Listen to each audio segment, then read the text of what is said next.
The next thematic area I want to talk on is infrastructure development. As we know, infrastructure refers to a system of engineering that can be employed for the good of mankind and society.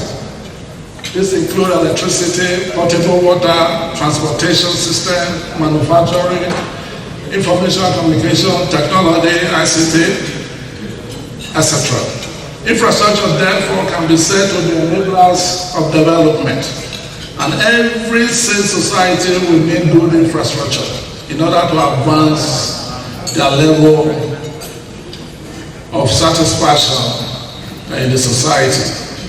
No doubt that the cost of building most infrastructure is beyond the reach of private individual citizens. Hence, it is part of the responsibilities of government to build modern infrastructure that enables citizens to engage in various economic activities. Be that as it may, individuals, organizations, and businesses could also collaborate with different levels of government to build critical infrastructure to act as catalysts for economic activities and growth in Esanland. I recall during my tenure as Minister of Works, I was able to attract some projects to Esanland and Edo State within the limit of appropriation by the National Assembly. And some projects included construction of Uto Bridge over River Inyele. I know not many people know that Inyele is part of Esanland. It is the farthest part of Esanland after Emu that borders Oshimile local government area in Delta State. When I got into office in 2011, they handed over note by my predecessor, the then Minister of Work, Architect, Senator Dagash from Borno State. I saw that that particular project was not approved by his administration, so I took it up and I decided to write to the President on the name for that particular bridge that borders Esanland and Oshimile local government area in Asaba area for the project to be resuscitated. And the President wanted me to justify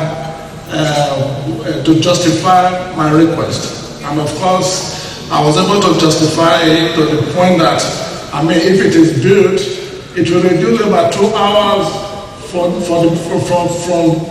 those traveling from the southeast to Abuja, because they don't have to go to Asaba or to Akpo before coming towards Orome and Auchi. So on that premise, the President approved it. And I'm happy, to the glory of God, that project kick-started, it was completed, and it was commissioned by the Vice President, representing the President in Esanland. And luckily, majority of the ADJs in Esanland were at that ceremony. And today, if you are going to Onitsha from Orome, it does not take you more than 15 minutes if you take that route. And the alternative route from Akpo will take you between 2 and 3 hours. So that was the first fruit. Beyond that, I was able to also, attract the dualization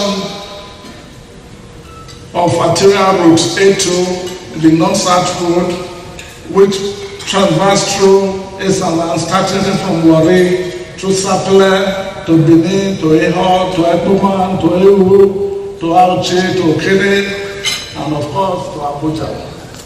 So in the course of that, Esanland also benefited in the dualization of arterial route A2. And I'm sure during dinner, some of these videos of what's going on in those places will be played to you. We have them here.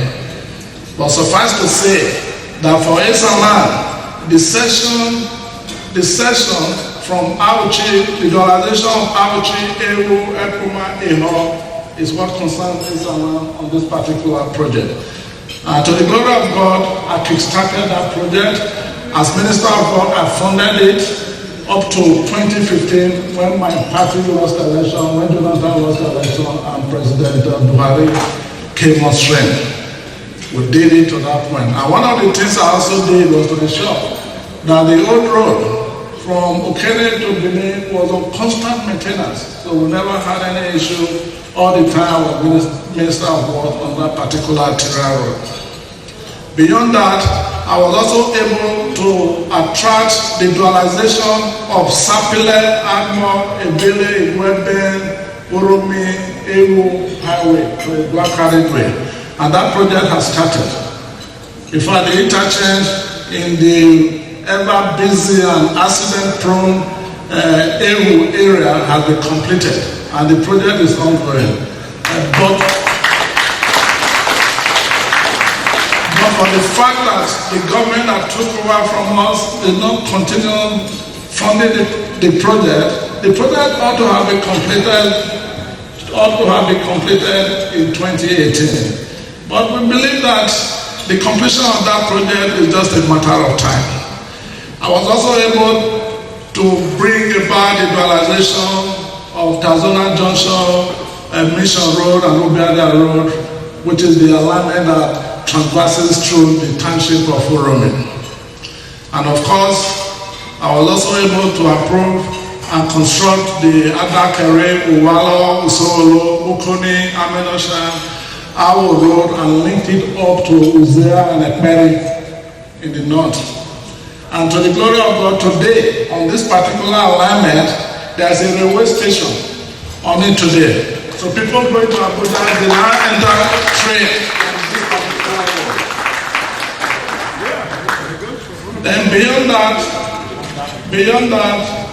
we also ensured that we constructed the road from Osubenu in Iroa through Afuda Road to Uyomo, to Awu, to Uhe, all the way to Ozea. And that is the first third road that goes to Ozea. And you know, Oromi and Ozea are just the two communities in Esanland local government area. And the people of Ozea, they are very happy about this particular road that we just talked about.